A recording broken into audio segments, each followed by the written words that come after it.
옆에 분 잘 보세요. 다음 주 못 볼 수도 있습니다. 이번 주에 갑자기 우리 안정식 권사님이 하나님의 부르심을 받았죠. 갑작스러운 소천입니다. 우리가 믿음 안에서 보면 평안히 이렇게 주님의 부름을 받았기 때문에 이거보다 큰 축복이 어디 있어요? 큰 축복입니다. 그런데 너무 아쉬워요. 왜 아쉬울까요? 이별의 시간이 없습니다. 이별의 시간이 없어요. 인사 나눌 시간이 없었어요. 우리 애영 권사님은 한 달 정도 시간이 있었죠. 우리가 권사님을 위해서 많이 기도했습니다. 우리 이청훈 권사님 부름을 받으실 때에도 1년간의 권사님이 아프셔서 기억하고 함께 찾아가고 또 예배도 드리고 기도하였죠. 우리 권현수 권사님 주일날 찾아갔을 때에 좀 많이 안 좋으시더라고요. 그래도 그렇게 뵙고서 하나님의 부르심을 입었기 때문에 어느 정도 생각을 하고 있었고 또 그렇게 부르심을 받았기 때문에 큰 아쉬움은 없습니다. 그런데 우리 권사님은 지난주 같이 예배 드렸어요. 같이 식사하고 같이 인사 나눴습니다. 그런데 하나님의 부름을 받았다고 하니까 너무너무 마음이 안 좋더라고요. 아마 우리 성도님들 다 그럴 거예요. 육체의 생명은 세 가지 특징이 있습니다. 첫째, 생명은 생육과 번성을 통해서 종족을 보존하고자 하는 힘이 있죠. 두 번째, 생명은 자신의 존재를 유지하고 보존하기 위해서 끊임없이 변화시킵니다. 그래서 사람은요, 어디에 가든지 다 적응합니다. 여러분, 지금 더워서 뭐 죽겠다 해도 예전에 다 그렇게 살았어요. 에어컨 있어도 살고 없어도 살고, 물질 많아도 살고 없어도 살고 다 적응하죠. 세 번째로, 생명은 끊임없이 자기 몸을 유지하려고 에너지를 축적합니다. 먹어야 살아요. 안 먹으면 못 삽니다. 우리 어르신들이 그런 얘기 자꾸 하세요. 입맛이 없어. 먹고 싶지 않아. 그럼 갑니다. 기운 떨어지면 가는 거예요. 부지런히 먹기 싫어도 하루에 세 끼 꼭꼭 챙겨서 잘 드셔야 됩니다. 그런데요, 그 생명은 어디서 왔을까요? 여러분, 우리의 목숨은 어디서 왔을까요? 저절로? 아닙니다. 우리의 생명은 하나님께로부터 왔어요. 그래서 우리가 누가 돌아가시면 뭐라고 이야기해요? 돌아가셨다. 누가 죽으면 돌아가셨다. 온 곳으로 다시 돌아간다. 한자로 소천이라고 그래요. 하나님이 부르신다. 우리가 여행을 다녀오신 분들이 항상 하시는 말씀이 있어요. 묻지 않아도 뭐 어디가 어떻고 뭐가 좋고 막 이야기를 해요. 얘기 묻지도 않았는데도 여행 얘기를 막 합니다. 그러면서 항상 결론이 무엇이냐면 우리나라가 살기 제일 좋은 나라요. 약 올리는 거죠. 네. 그런데 나라가 존재하니까 그 나라의 국민으로서 살 수 있는 것이고 누리는 것이 있음에 감사할 수 있다는 것이죠. 여러분, 우리의 삶은 어때요? 우리 하나님의 백성의 삶은 하나님의 나라가 있기 때문에 우리는 이 세상에서 결코 낙심하지 않습니다. 때로는 건강을 잃을 수 있어요. 물질을 잃을 수 있습니다. 가슴 아픈 많은 일들을 경험할 수 있어요. 그럼에도 낙심하지 아니하고 낙담하지 않는 것은 하나님의 나라가 우리에게 주어졌다는 거예요. 이 땅의 삶은 고단하지만 힘이 들지만 그럼에도 날마다 새 힘을 얻을 수 있는 것은 우리에게 돌아갈 하나님 나라가 주어졌다는 거예요. 수많은 비유 가운데에서 유독 악명 높은 어려운 비유가 있습니다. 바로 오늘 불의한 청지기 비유죠. 사건의 발단은 한 청지기의 비리에 대한 소문이 있었어요. 여러분, 우리가 죄는 속일 수 없습니다. 그때는 뭐 어떻게 넘어갈지 모르겠지만 발 없는 소문이 천리를 간다고 금방 다 드러나고 금방 소문 퍼집니다. 어느 날 주인은 자신의 재물을 청지기가 낭비한다는 소문을 듣게 되죠. 1절 말씀을 보니까 이렇게 말씀합니다. 1절을 보니까 이렇게 이야기죠. 또한 제자들에게 이르되 어떤 부자에게 청지기가 있는데 그가 주인의 소유를 낭비한다는 말이 그 주인에게 들린지라. 그 주인에게 청지기가 주인의 소유를 낭비한다라는 소문이 들려져요. 여기서 낭비한다라고 하는 말의 의미는 무엇이냐면 주인의 것을 자기 것처럼 쓴다 이런 의미예요. 그럼 우리가 요즘에 제일 화두가 뭐예요? 뉴스의 화두가 뭡니까? 잼버리죠? 2023 세계 보이스카웃 잼버리인데 들어간 예산이 뭐 1,000억이 넘는데요. 1,000억. 그런데 보니까 쓴 데가 별로 없어. 그래서 다들 이야기하죠. 모든 언론이 예산을 낭비했다. 분명히 국민의 세금입니다. 나라 돈이에요. 그런데 자기 것처럼 그거 가지고 뭐 90번이 넘게 여행 다니고 그거 가지고 그냥 흥청망청 어디에 쓰는지 모르겠어요. 이런 것을 낭비한다 이렇게 이야기하죠. 주인은 당장 청지기를 불러들였고 그에게 정확한 계산을 요구합니다. 2절 말씀을 보니까 주인이 이렇게 이야기하죠. 주인이 그를 불러다가 이르되 내가 내게 대하여 들은 이 말이 어찌 됨이냐. 내가 보던 일을 세마라. 청지기 직무를 계속하지 못하리라. 대부분의 비유가 그래요. 대부분의 비유가 그렇듯 이제 급박하게 돌아가는 청지기의 위기로부터 이 비유가 시작됩니다. 이 비유의 다음 단계는 이제 청지기가 자신의 위기를 해결하는 과정의 내용이겠죠. 청지기는 자신이 해고되면 과연 무엇을 할 수 있을까 고민이 됩니다. 그래서 3절 말씀을 보니까 청지기가 속으로 이르되 이제 주인이 너 잘렸어. 너 해고야 임마. 그러니까 이제 이 청지기는 속으로 야 큰일 났다 이거 큰일 났다. 주인이 내 직분을 빼앗으니 내가 무엇을 할까. 땅을 파자니 힘이 없고 빌어먹자니 부끄럽구나. 이제 자신의 신세가요 낙동강 오리알이 돼버렸어요. 신세한탄을 합니다. 그 이유는 당시 사회에서 땅을 파는 것은 일반적으로 노예들이 하는 일이었어요. 청지기로서의 자존심이 있죠. 그래서 빌어먹을 것은 우리가 소위 막장에 다다른 이제 뭐 전혀 소망 없는 저 노예들이나 하는 일, 그 일을 할 처지에 놓였기 때문에 이 청지기는 이제 가장 불명예스러운 그런 사람이 되어버린 것이죠. 청지기 이런 지경에 처하니까 여러분 어떤 생각이 들겠습니까? 차라리 죽는 것이 낫겠다.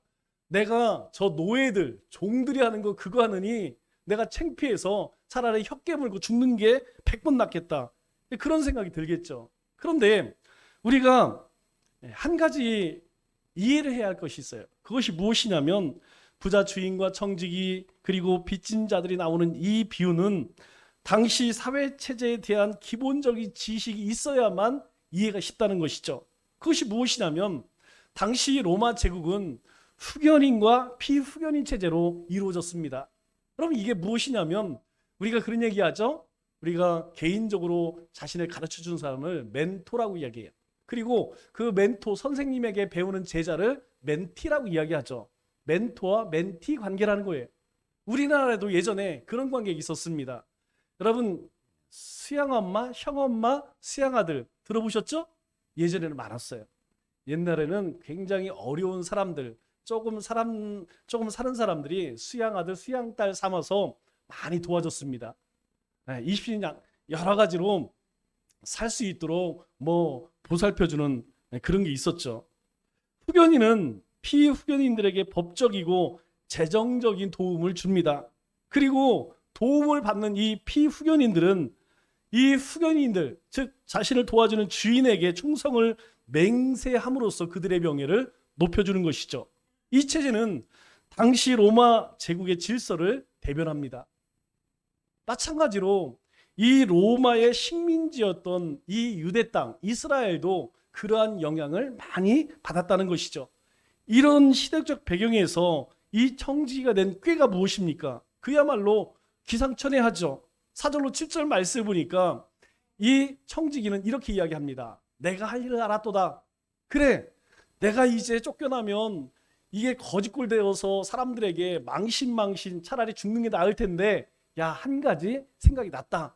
이렇게 하면 내 직분을 빼앗긴 후에 사람들이 나를 자기 집으로 영접하리라. 아, 사람들이 나를 귀하게 여기고 나를 받아주겠구나. 그게 뭐냐면 5절에 이렇게 이야기합니다.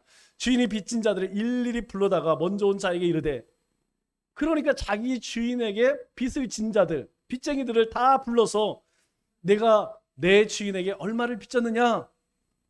기름 100마리이다. 아, 그러면 이 증서를 가지고 반으로 써. 100마를 50마리라고 써.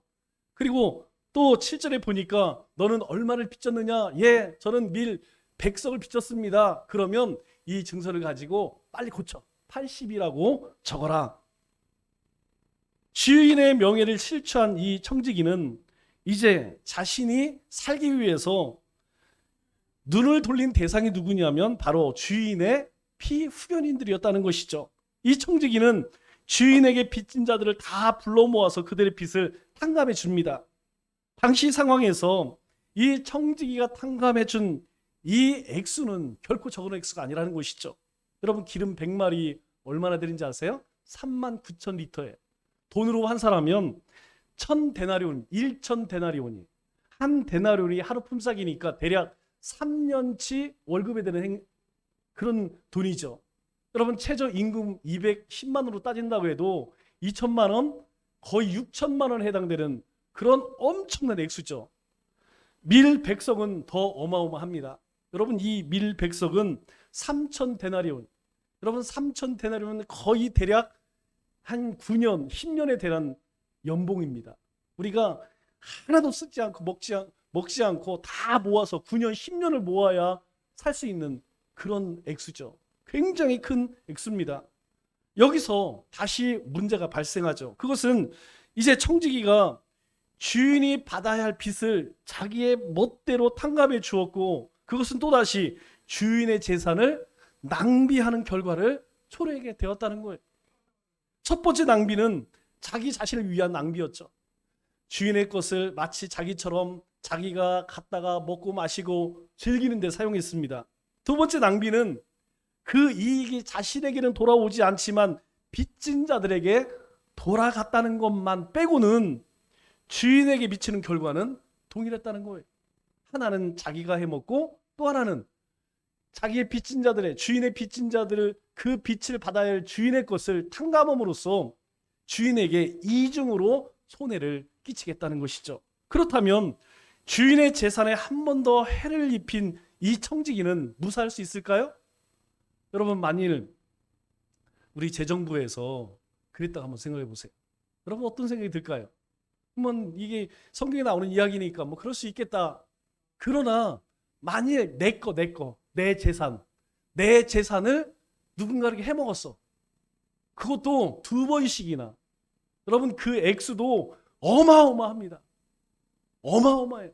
뭐 거의 막 20억이 넘는 2억이 넘는 엄청난 돈이에요.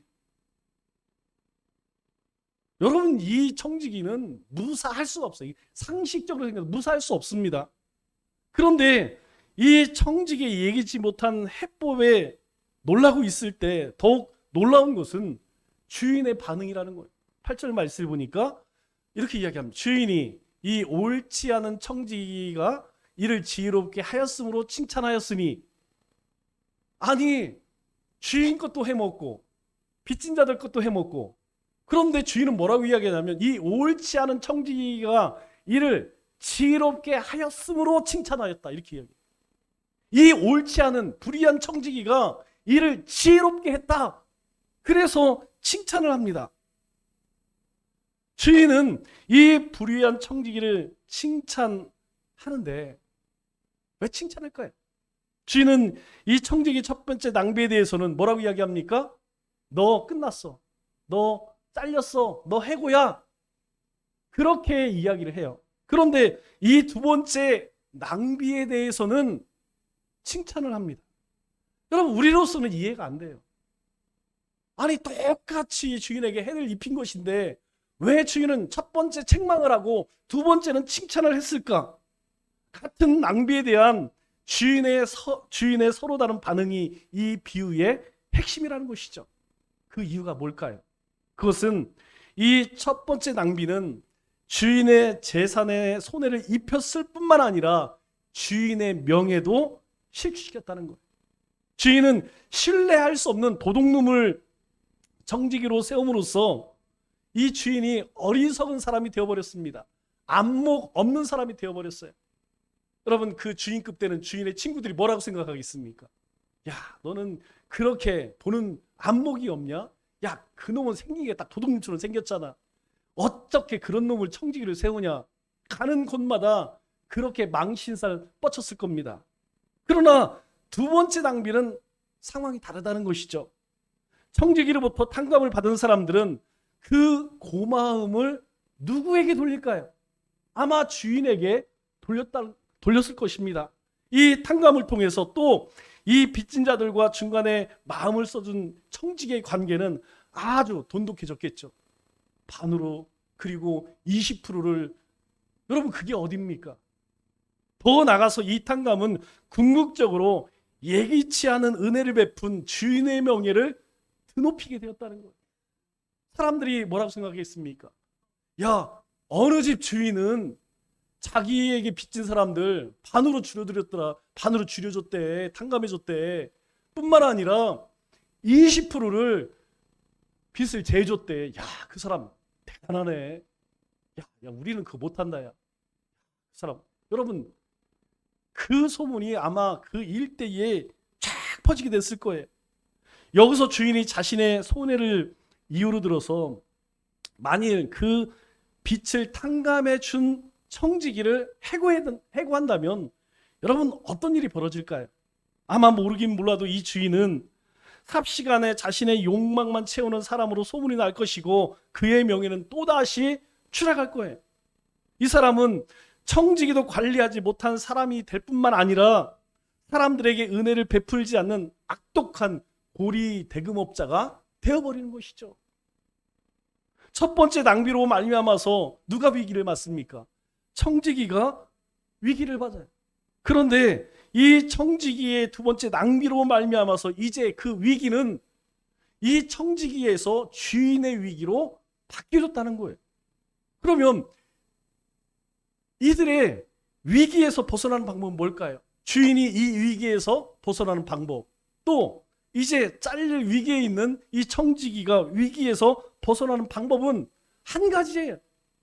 바로 이 청지기를 칭찬하는 것입니다. 너 참 잘했다. 너 참 잘했어. 너 참 슬기롭게 했다. 그렇게 이야기하는 순간 이 청지기는 잘리지 않을 것이고 이 주인은 온 세상 가운데 소문이 날 거예요. 야, 그 주인 참 훌륭하다. 세상에 그런 주인이 어디 있어. 그렇게 이렇게 경제적으로 어려운 이때에 자기의 빚진 사람들의 그 빚을 탕감해줘. 아마 순식간에 뉴스에 나올 것이고 사람들은 다 이야기할 거예요. 다른 주인들도, 다른 부자들도 저 사람처럼 해야 한다. 삽시간에 빚진 사람들의 영웅이 되는 거예요. 결국 이 청지기와 주인은 이러한 방법으로 문제를 해결해야 됩니다. 여러분, 이런 것을 우리는 세상에서 뭐라고 그래요? 윈이라고 해요. 여러분, 이야기가 여기서 끝나면 참 훈훈하게 끝납니다. 주인도 명예를 얻고, 그리고 청지기도 안 잘리고, 그리고 빚진 사람은 빚을 탕감받고, 다 좋은 거 아니겠습니까? 그런데 갑자기 주인은 이 불의한 청지기가 세상과 거래하는 데 있어서 빚의 아들들보다 더 슬기롭다. 이상한 말을 하는 거예요. 9절 말씀을 보니까 이렇게 이야기하죠.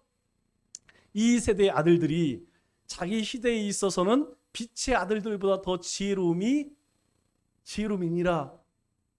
아니, 뜬금없이 청지기 칭찬하는 것까지는 좋아요. 그래서 모든 문제가 다 해결됩니다.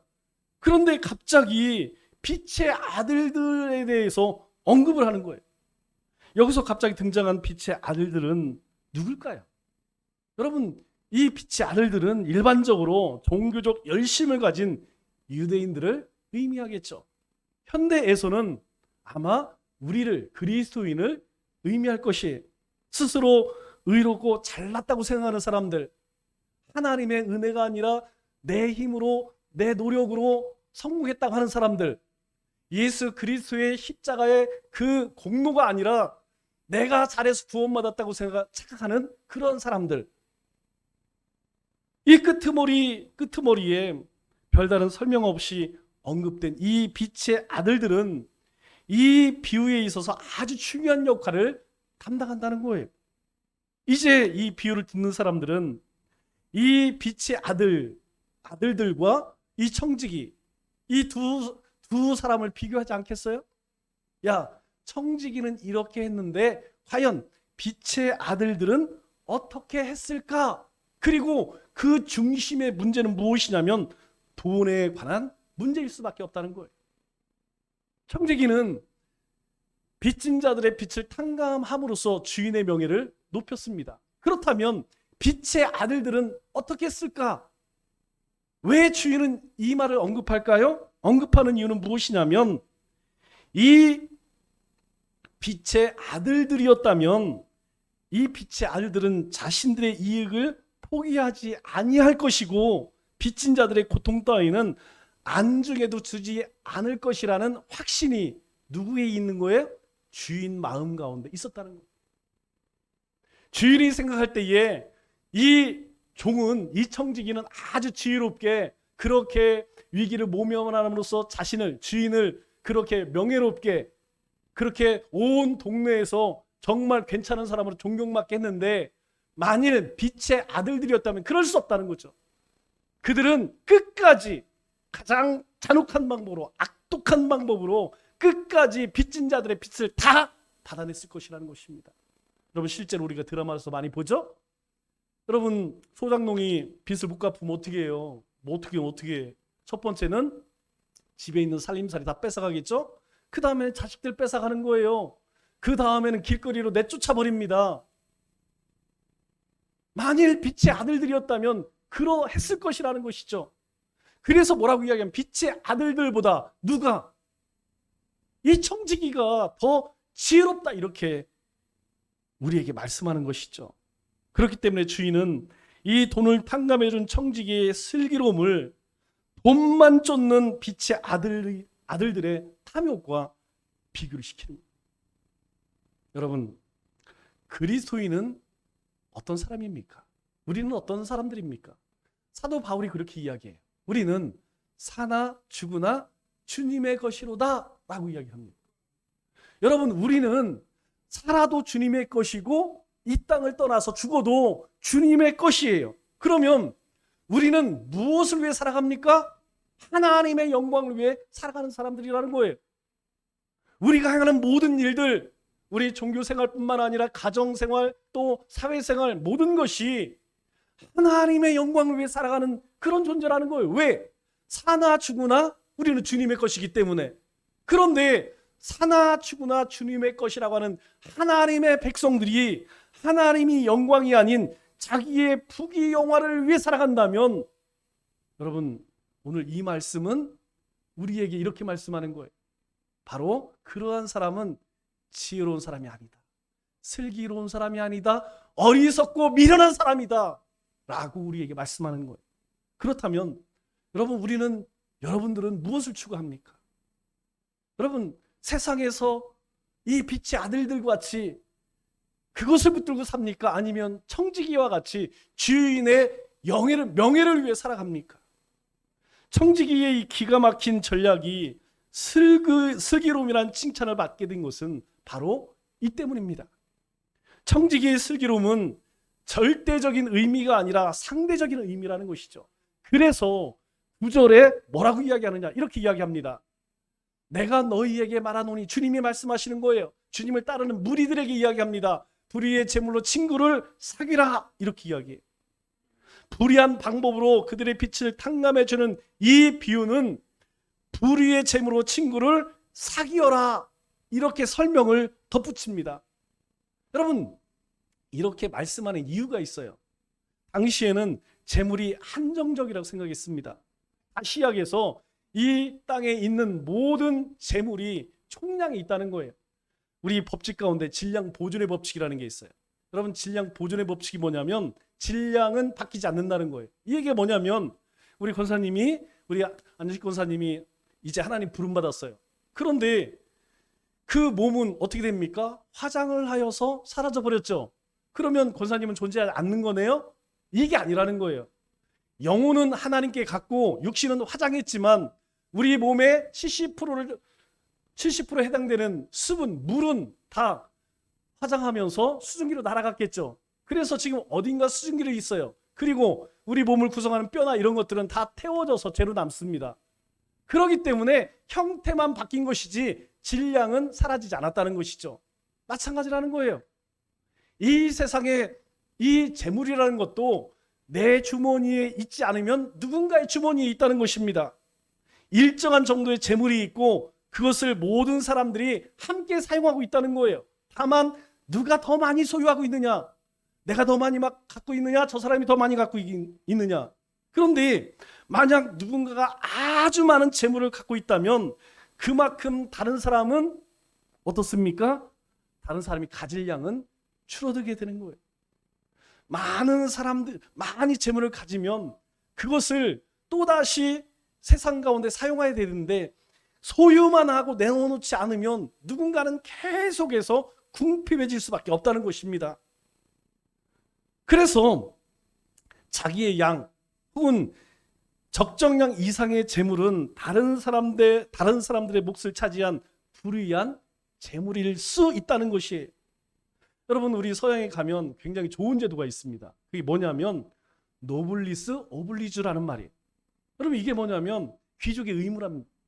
여러분, 귀족이 의무라는 게 뭐냐면 아무래도 이 사람들은 태어날 때부터 금수저니까 어때요? 부유함을 누리고 살죠? 그런데 그것으로 끝나서는 안 된다는 거예요. 내가 태어날 때부터 금수저로 태어났으면 그때부터 너희가 부자로서 어렵고 가난한 사람, 병든 사람, 소외된 사람들, 그 사람들을 위해 베풀어야 한다는 거예요. 여러분, 우리에게는 그런 정신이 좀 희박하죠? 그런데 유럽이나 미국에는 그런 정신이 있어요. 그래서 있는 사람들이요, 뭘 많이 하면 기부를 많이 합니다. 부자들의 자랑거리는 나 돈 많어, 이게 자랑거리가 아니에요. 부자들의 자랑거리는 무엇이냐면 내가 얼마나 기부했어, 이게 자랑거리예요. 그래서 돈을 많이 버는 사람들은 하나같이 재단을 만듭니다. 무슨 재단 무슨 재단. 그래서 암 걸린 사람을 돕고 소아암 걸린 사람을 돕고 가난한 사람을 돕고. 왜? 그것이 있는 사람들의 의무라는 거예요. 내가 그렇게 더 많이 축복을 받았으니까, 내가 더 많이 갖고 있으니까 그것을 좀 세상에 함께 나누자, 이런 문화가 있다는 것이죠. 그렇기 때문에 주인은 주인의 많은 재물은 수많은 빚진 자들의 고유를 짜서 이루어진 것이라면 그건 당연히 주인이 그냥 소유할 것이 아니라 마땅히 나누어야 할 재물이라는 거예요. 그래서 빚을 탕감받은 주인이 세상 많은 사람들에게 존경을 받을 수밖에 없게 된 것이죠. 그래서 주인은 그 청지기를 칭찬한 것입니다. 이 청지기가 파고든 것이 바로 이것이죠. 주인의 재물이기는 하지만 청지기는 주인이 그것을 나누어야 한다는 사실을 알고 있었어요. 그리고 주인이 자신의 재물을 나눠줄 수 있는 사람이라는 것도 알았다는 거예요. 그냥 끊임없이 자기 욕심만 채우는 그런 주인이 아니라 이 주인이 어느 정도 소유하게 되면 그것을 또다시 나눠주는 그런 선한 주인이라는 것을 이 청지기는 알았다는 것이죠. 그래서 이 청지기의 슬기로움은 주인이 가지고 있는 재물에 대한 이해로부터 시작되었다는 거예요. 주인이 물질에 대해서 어떻게 생각하고 있는지 그것을 간파하고 있었다는 것입니다. 청지기가 이 위기에 처한 자신을 맞이해 줄 사람으로 이 빚진 사람들을 떠올린 것은 획기적인 발상이죠. 누가 생각을 했겠습니까? 그런데 이러한 발상은요, 주인을 꼼짝하게 할 수 없는 그런 계획이었다는 거예요. 재물을 독차지하는 것이 아니라 함께 나누는 것을 통해서 돈만 좋아하는 빚의 아들들을 어떻게 만들어 버렸어요? 미련한 사람으로 만들어 버렸다는 것입니다. 청지기의 친구가 된 이 빚진 자들은 당시 사회에서 어떤 사람이었을까요? 아마 모르긴 몰라도 아주 보잘것없는 사람이었을 것입니다. 만일 여러분 가운데에 은행에 대출이 없다면 괜찮은 사람이에요? 만일 아직 카드 빚에, 은행 빚에 시달리고 있다면 여러분 고단한 인생을 살고 있는 것입니다. 이 사람들은요, 빚을 접으면 알아요. 여러분, 빚이 있으면 잠을 자다가도 뭔가 눌려 있는 것 같아요. 이 대출 갚을 날만 되면요, 숨이 막혀. 빚쟁이 만나면 그냥 도망가고 싶어. 이 빚의 무게를 견디다 쓰러지면 아무도 관심 두지 않을 사람, 그 사람들이 바로 그런 사람이에요. 요즘 말로 제로, 아주 존재감이 제로예요. 존재감이 없어. 이 사람이 있었나 없었나, 그 사람의 존재 자체를 느낄 수 없는 그런 사람이었다는 것이죠. 그런데 이 비유는 놀랍게도 이 빚진 자들에게 칼자루를 쥐어줍니다. 지금까지 자신의 주인을 의지하며 살아왔던 청지기는 이 위기 속에서 힘없는 빚진 자들에게 손을 내밀었다는 거예요. 그들에게 빨리 와봐. 너 얼마나 빚졌어? 아 그래? 내가 반으로 줄게. 내가 80으로 줄여줄게. 그 빚진 자들이 자신을 살릴 수 있는 존재라는 것을 이 청지기는 정확하게 깨닫고 있었다는 거예요. 그들은 있으나 마나한 존재입니다. 그런데 이 청지기에 있어서는 그냥 있으나 마나한 존재가 아니라 오히려 다른 사람을 살릴 수 있는 그런 존재가 되었다는 것이에요. 그렇다면 상황은 확 바뀝니다. 그들은 더 이상 가치 없는 인생이 아니라는 거예요. 우리가 늘 만나는 정말 별 볼 일 없는 가난하고 병들고 소외된, 그리고 우리가 한 수 접어보는 불신 영혼들, 그들을 통하여서 우리는 하나님의 영광을 드러낼 수 있다는 거예요. 우리가 우리끼리 모여서 이것이 아니라 그들을 통하여서 존재감 없는, 마치 버려진 듯한 그들을 통하여서 우리는 주인을, 하나님의 영광을 드러낼 수 있다는 것입니다. 그래서 이 비유는 이 악한 세상에서 무의미하게 버려진 사람들의 가치를 살려내고 있다는 거예요. 김춘수 시인의 꽃이라는 시가 있습니다. 내가 그의 이름을 불러주기 전에는 그는 다만 하나의 몸짓에 지나지 않았다. 내가 이름을 지어주지 않으니까 그건 아무 의미가 없었어요. 그런데 내가 그의 이름을 불러주었을 때 그는 나에게 와서 꽃이 되었다.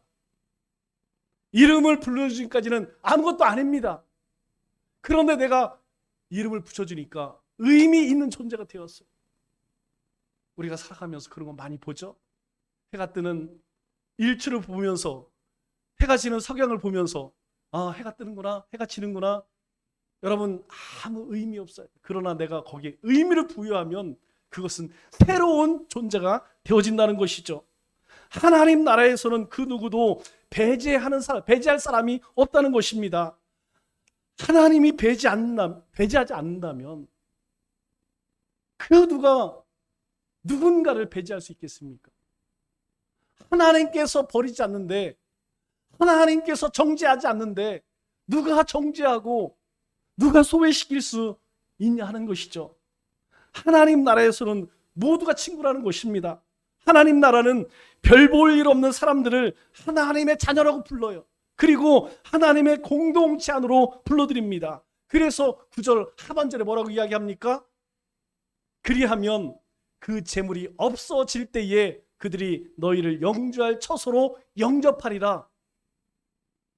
그리하면 하나님이 우리에게 주신 그 물질과 달란트와 시간과 그리고 우리의 삶, 그것이 다 없어질 그때에 그들,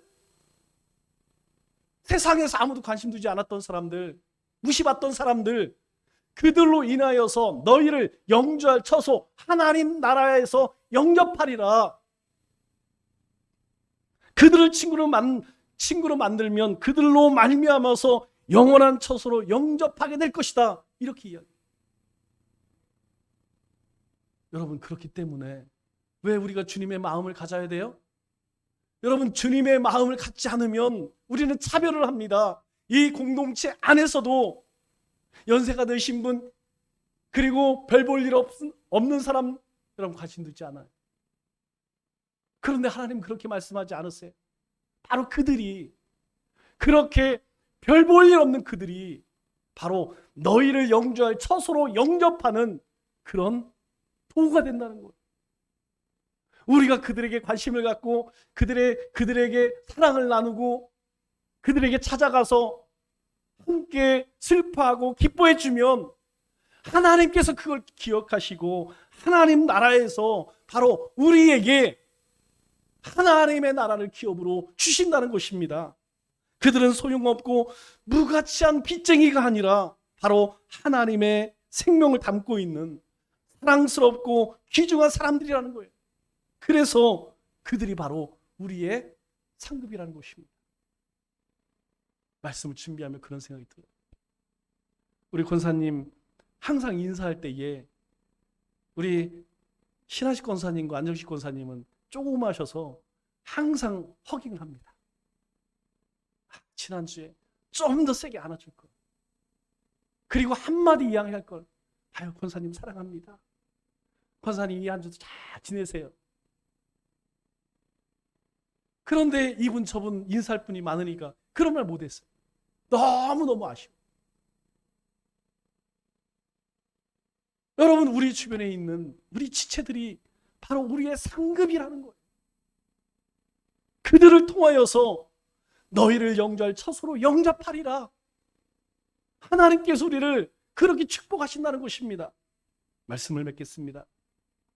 우리는 주님의 빚된 자녀입니다.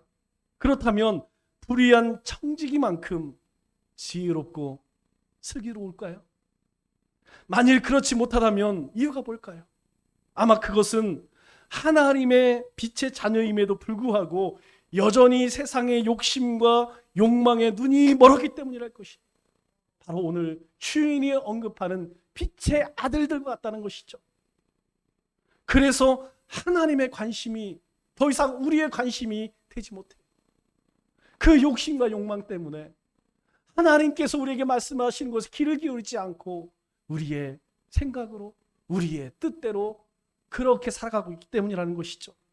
그래서 주님은 오늘 이 비유 이후에 우리에게 이렇게 말씀하십니다. 13절 말씀에 우리 다 같이 한 목소리로 읽겠습니다. 시작. 집 주인이 혹 이를 미워하고 저를 사랑하거나 혹 이를 중히 여기고 저를 경히 여길 것임이니라. 너희는 하나님과 재물을 겸하여 섬길 수 없느니라. 이 비유 이후에 우리에게 말씀하세요. 너희는 하나님과 다른 것, 만몬신을 겸하여 섬길 수 없느니라. 이 한 주도 주님의 뜻을 분별하여 우리에게 주신 생명과 시간과 건강과 그리고 물질과 달란트를 하나님의 나라와 하나님 나라의 일을 위해서 지혜롭게 사용하는 우리 믿음의 권속들 다 되시기를 주님의 이름으로 축원합니다.